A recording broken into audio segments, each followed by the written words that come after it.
Hola, buenas tardes a todos. En esta clase hablaremos sobre Egipto, la cultura del Nilo, más precisamente sobre el Imperio Medio Egipto, su ubicación, arquitectura, arte funerario, política y religión. El Imperio Medio Egipto surge finalizando el primer periodo intermedio a fines del Imperio Antiguo en el año 2500 hasta el 1580 a.C. En este periodo se produce el hundimiento del esquema político del Imperio Antiguo, el ascenso al poder de los monarcas, aparecen nuevos reinos, uno en el norte con la capital en Heracleópolis y el otro en el sur en torno a Tebas, provocando finalmente la reunificación del país. Con la unificación del país conseguida por los príncipes tebanos, la situación artística adquiere nuevos caracteres que se aprecian tanto en la arquitectura como en la escultura, la pintura y en toda una serie denominada artes menores. También podemos decir que es la época de esplendor y apogeo de la literatura egipcia y la evolución en las ideas religiosas. Por otro lado, luego de esto, en el segundo periodo intermedio, que es el periodo más oscuro de la historia de Egipto, pues quedan pocos monumentos de esta época que informen sobre los acontecimientos. Fue una época en la que el poder no estuvo bajo un solo faraón y se caracteriza porque hicieron su aparición en Egipto los Hyksos, cuyos reyes integraron la dinastía 15 y 16. Ubicación del Imperio Medio Egipto. Capital, Tebas. Idioma principal, egipcio clásico. Religión, egipcia. Gobierno, monarquía. Tebas, conocida por los antiguos egipcios como Waset, era una antigua ciudad egipcia ubicada a lo largo del Nilo, a unos 800 kilómetros al sur del Mediterráneo. Sus ruinas se encuentran dentro de la moderna ciudad egipcia de Luxor. Tebas fue la principal ciudad del cuarto nomo del Alto Egipto y fue capital de Egipto, principalmente durante el Imperio Medio y el Imperio Nuevo. Estaba relativamente cerca de Nubia y del desierto oriental, con sus valiosos recursos minerales y sus rutas comerciales. Fue un centro de culto y la ciudad más venerada del antiguo Egipto durante su apogeo. El sitio de Tebas incluye áreas tanto como la orilla oriental del Nilo, donde se alzan los templos de Karnak y Luxor, y la ciudad propiamente dicha, y la orilla occidental, donde se encuentra una vasta área de necrópolis con grandes cementerios privados y reales y complejos funerarios. Los arquitectos, como los escribas, pintores, escultores o médicos, adquirían sus conocimientos en las casas de la vida, que eran escuelas adscritas a los templos y centros culturales que dictaban las normas a seguir en todas las disciplinas. Entonces, los arquitectos tenían títulos religiosos más importantes que la de su actividad constructiva. Los arquitectos, los que estaban a cargo de las obras de la realeza, no solo se ocupaban de proyectar tumbas y santuarios, sino que eran los directores de todas las obras del rey, incluyendo la planificación de presas y canales, la elección de piedras para las colosales estatuas del faraón y la realización del obelisco. Por otro lado, tenemos los monumentos más antiguos que se conocen, que son las tumbas, que disfrutaron los faraones y las clases privilegiadas. La del primer periodo, que era la época menfita, son la pirámide, tumba real y la mastaba, que son sepultura de los ricos y de los señores. Los templos eran monumentos arquitectónicos que se han caracterizado por su aspecto majestuoso. Fueron construidos para el culto de los dioses en los que todo gira en torno al más allá. Se utilizan materiales con gran capacidad de resistencia, como adobes y piedras y joyas para alabar a los muertos. El templo funerario de Hatshepsut se encuentra en el complejo de Deir Bahari, sobre la franja occidental del río Nilo. Este templo fue construido en honor a Monra, el dios del sol, y está ubicado junto al templo funerario de Montejet II, y tiene 3 terrazas con columnatas de gran tamaño. Las terrazas escalonadas alcanzan los 30 metros de altura. Cada nivel está conformado por columnatas de pilares de caliza de sección cuadrada, precedidos por estatuas osíricas.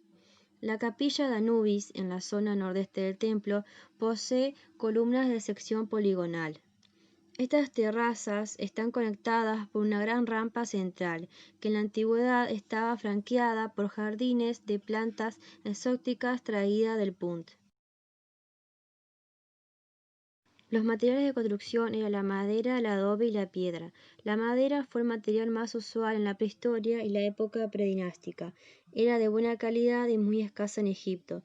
Entonces, apenas unas pocas especies permitían la realización de elementos arquitectónicos, pero fue sustituida rápidamente. El adobe era el material más barato y fácil de trabajar. Era usado en la vida diaria, como en las casas, los palacios de reyes y los muros defensivos.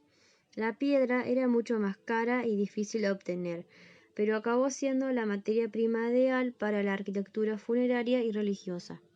Las herramientas para trabajar eran los utensilios, que no se fabricaban más que de piedra y de cobre.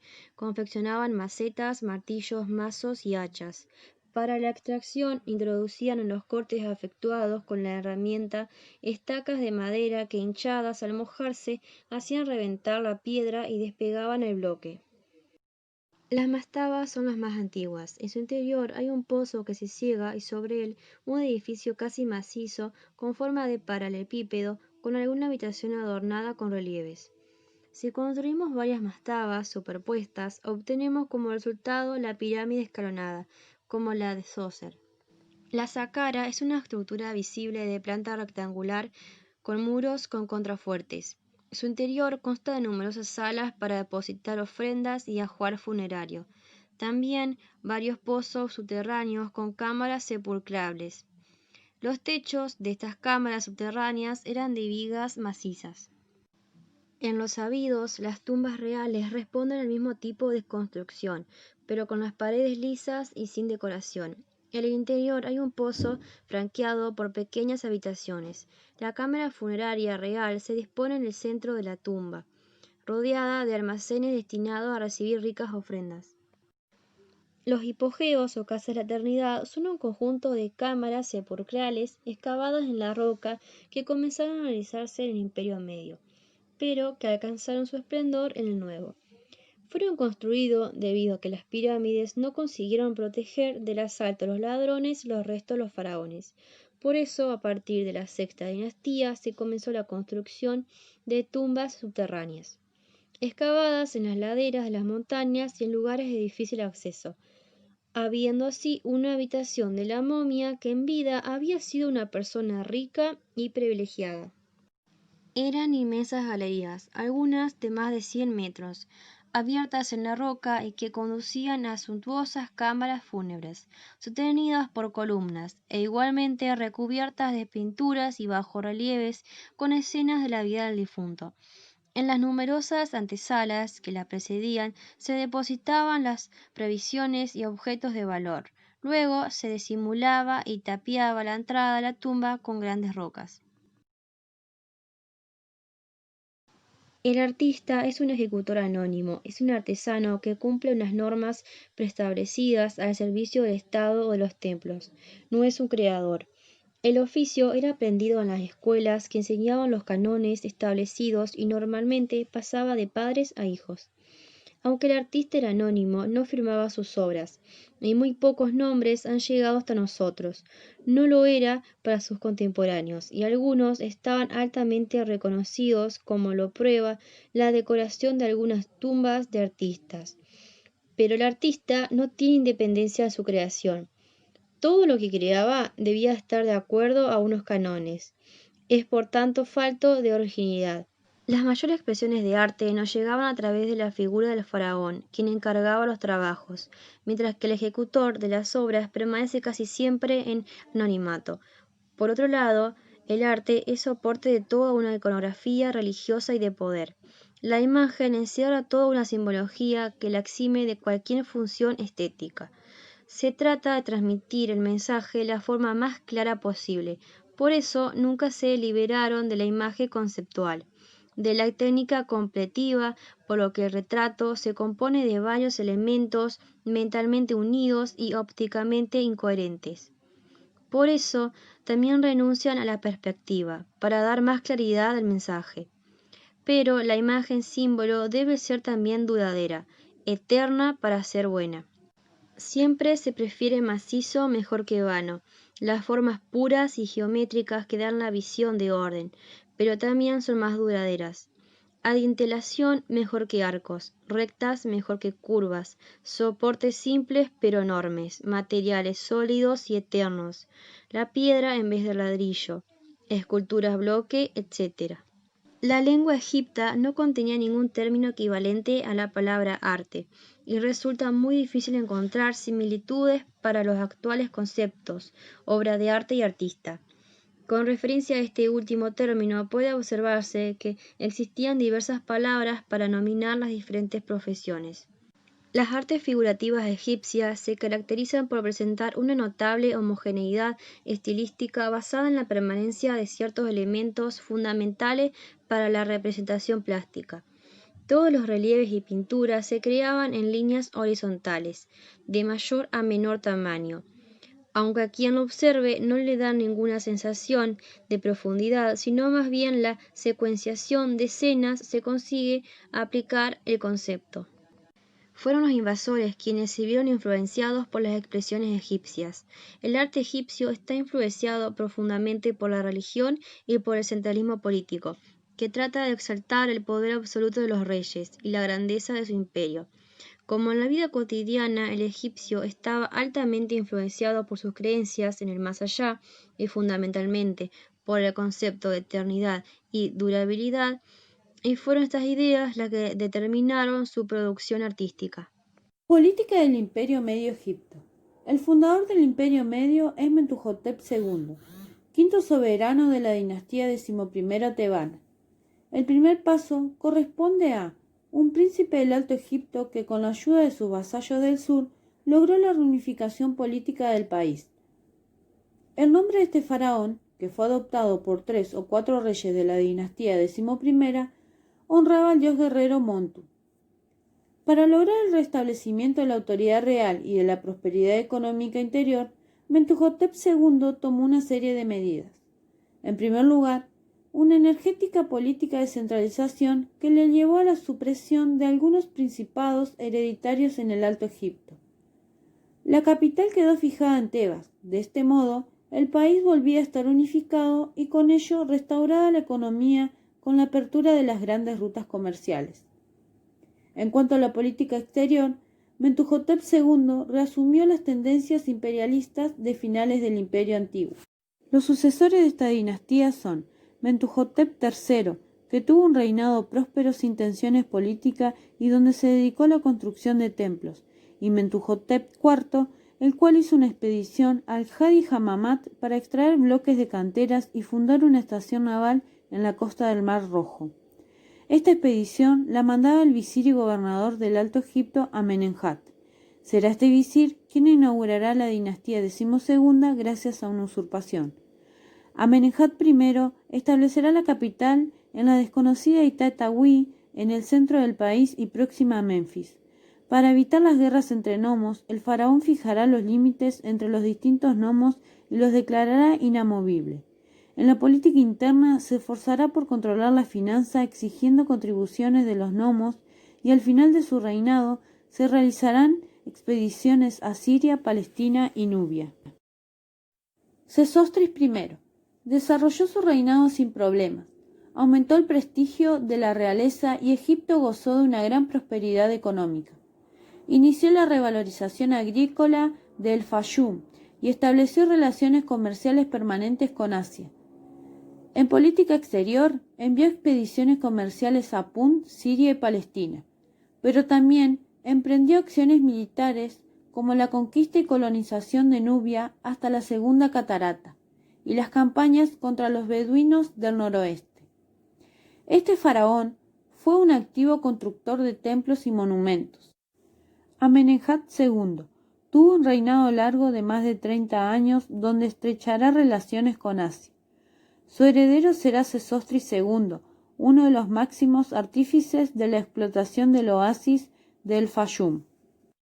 Sesostris III tendrá un reinado próspero y glorioso. Abandona la política pacifista para poner en marcha un programa de campañas encaminadas a controlar a Nubia. Ahora se impone una política más centralizada, creando unos organismos llamados Waret, departamentos u oficinas centrales.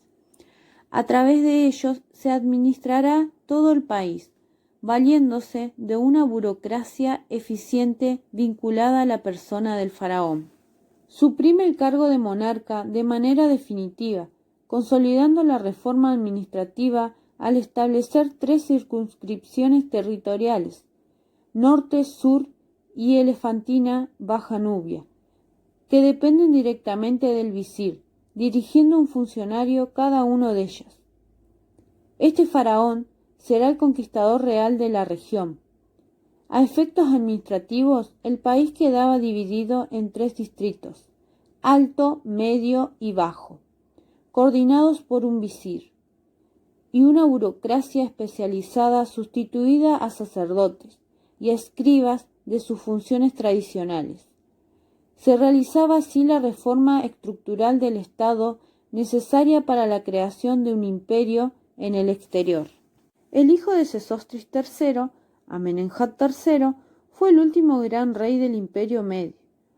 Durante su reinado floreció la agricultura y el comercio, y la economía se estabilizó, por lo que se iniciaron muchos proyectos arquitectónicos e iniciativas artísticas.